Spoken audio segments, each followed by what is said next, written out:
tidak marah. Kira-kira hari ini kita akan belajar apa ya?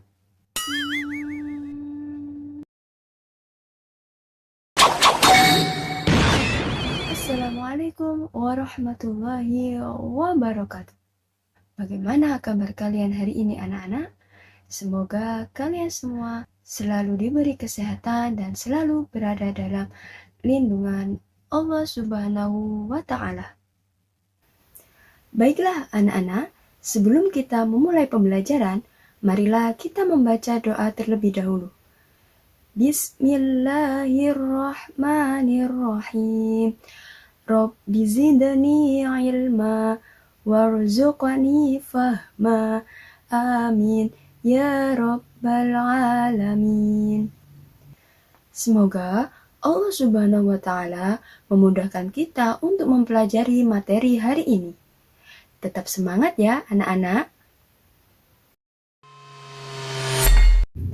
Nah anak-anak, hari ini kita akan mempelajari materi tentang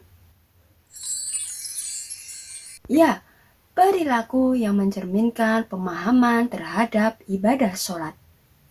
Nah anak-anak, seseorang yang mampu memahami makna ibadah sholat, maka ia akan senantiasa untuk melakukan sikap kebajikan kepada sesama. Apakah kalian tahu apa saja sih yang termasuk sikap kebajikan terhadap sesama? Yuk kita ikuti materi berikut ini. Sikap kebajikan kepada sesama diantaranya adalah melatih kekompakan. Sholat fardu lebih baik dikerjakan secara berjamaah, karena lebih utama dan pahalanya lebih banyak. Sebelum memulai sholat, seorang imam selalu memperhatikan kesiapan makmumnya. Ia akan menyiapkan sof-sof makmumnya terlebih dahulu agar tersusun secara rapi, lurus, dan rapat. Selanjutnya, imam memulai sholat dan diikuti oleh makmumnya hingga selesai. Nah, gerakan sholat imam dan makmum inilah yang selalu kompak. Kekompakan sholat tersebut dapat kita jadikan sebagai teladan.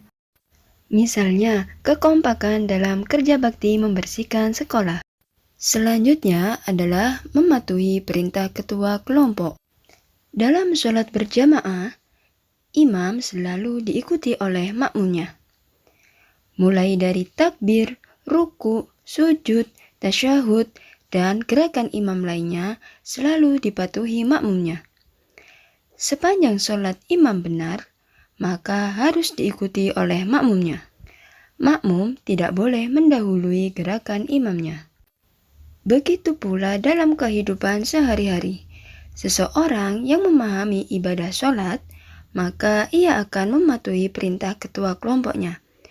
Perilaku ketua kelompok harus benar dan baik, agar diikuti oleh anggota kelompoknya. Begitu juga sebagai anggota kelompok, maka ia harus patuh kepada ketua kelompoknya. Yang selanjutnya adalah tidak marah bila dinasehati. Seorang imam sholat harus mau diberitahu jika ada kesalahan. Sedangkan makmum sholat juga harus mau dan berani memberitahu kesalahan imamnya. Ketika gerakan imam salah, maka makmum berucap Subhanallah. Begitu pula dalam kehidupan sehari-hari. Ketika bekerja atau bermain bersama, kita tidak boleh gampang marah dan harus saling menasihati. Selanjutnya adalah suka mengirimkan salam dan mendoakan teman. Salam adalah ucapan untuk keselamatan, kerahmatan, dan keberkahan bagi orang lain. Dengan demikian, sholat mengajarkan kita untuk saling memberikan salam sesama teman. Apalagi, salam juga bisa bermanfaat untuk mendoakan teman. Selanjutnya adalah menepati janji. Orang yang terbiasa sholat di awal waktu, biasanya akan pandai mengatur waktu. Ia tidak suka menunda-nunda waktu sholatnya. Sepertinya ia sudah punya janji kepada Allah untuk menjumpainya pada awal waktu sholat. Dengan demikian, Orang yang terbiasa sholat tepat waktu akan selalu menempati janji kepada sesamanya. Kebajikannya selanjutnya adalah memupuk rasa solidaritas. Sholat itu diwajibkan bagi setiap muslim, tanpa adanya pembedaan kaya, miskin, laki-laki, wanita, pejabat, rakyat jelata, pintar, bodoh, mukim, safar, sehat, atau yang sakit sekalipun. Bahkan, tidak ada pembedaan atau pengkhususan soft-soft sholat di dalam masjid. Orang yang memahami makna ibadah sholat, maka ia akan memiliki rasa solidaritas. Selain sikap kebajikan yang sudah Ibu sampaikan tadi, sholat juga bisa menghindarkan kita dari perilaku tercela.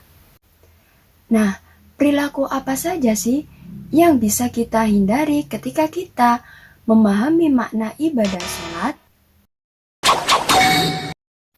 Beberapa perilaku tercela akan dapat dihindari jika kita memahami makna ibadah sholat secara benar. Beberapa perilaku tercela tersebut adalah suka mengungkit-ungkit pemberian. Sholat yang khusyuk senantiasa mengajarkan kita keikhlasan, yaitu semua amal hanya untuk Allah. Apabila niat sudah ikhlas, maka tidak peduli dengan penilaian orang lain, tidak mengharapkan pujian atau imbalan, serta tidak menyebut-nyebut sesuatu yang sudah diberikan karena dilakukan dengan ikhlas. Selanjutnya adalah suka meremehkan teman. Sholat mengajarkan kita mengagungkan Allah dan merendahkan diri di hadapannya. Sholat yang khusyuk akan menyadarkan betapa kecilnya diri kita. Segenap pujian, keagungan, dan kemuliaan hanyalah milik Allah. Oleh karena itu, tidak pantaslah kita meremehkan ciptaan Allah lainnya. Selanjutnya adalah suka mencuri. Saat membaca doa iftitah, kita telah berikrar bahwa sholatku, ibadahku, hidupku, dan matiku hanya untuk Allah Subhanahu wa Ta'ala. Selain itu, sholat sebenarnya akan mencegah kita dari niat berbuat jahat, termasuk mencuri atau mengambil sesuatu milik orang lain tanpa izin. Selanjutnya adalah suka berbohong. Orang dapat saja berbohong kepada orang lain, tetapi sebenarnya ia tidak bisa berbohong kepada dirinya sendiri dan kepada Allah. Seseorang yang beriman tentu menyadarinya dan tidak akan berbohong ketika ia ingat kepada Allah. Yang terakhir adalah suka mengganggu teman. Kita tidak boleh mengganggu teman yang sedang sholat, apalagi sampai membatalkan sholatnya. Kita harus saling menjaga kondisi agar sholat dapat dijalankan secara khusyuk. Setelah mempelajari perilaku yang mencerminkan pemahaman ibadah sholat tadi, pastinya kalian sudah mulai paham ya? Nah, sekarang giliran kalian untuk mulai berlatih. Baiklah anak-anak, jawablah dan saya akan beri waktu dalam hitungan sampai 5. Simak dengan baik latihan soal berikut ini. Nomor 1. Perhatikan gambar berikut ini. Ketika kita melaksanakan sholat berjamaah, maka sikap yang akan terlihat adalah 1, 2, 3, 4, dan 5. Apa jawabannya? Ya, kalian benar sekali. Jawabannya adalah kekompakan. Nomor 2, ketika imam sholat salah, maka apa yang harus kalian ucapkan sebagai makmum? 1, 2, 3, 4, dan 5. Apa jawabannya? Ya, benar sekali. Jawabannya adalah Subhanallah. Sampai di sini dulu pembelajaran kita kali ini. Tetap semangat belajar dan selalu jaga kesehatan. Mari kita tutup dengan bacaan hamdalah. Alhamdulillahirabbil alamin. Wassalamualaikum warahmatullahi wabarakatuh.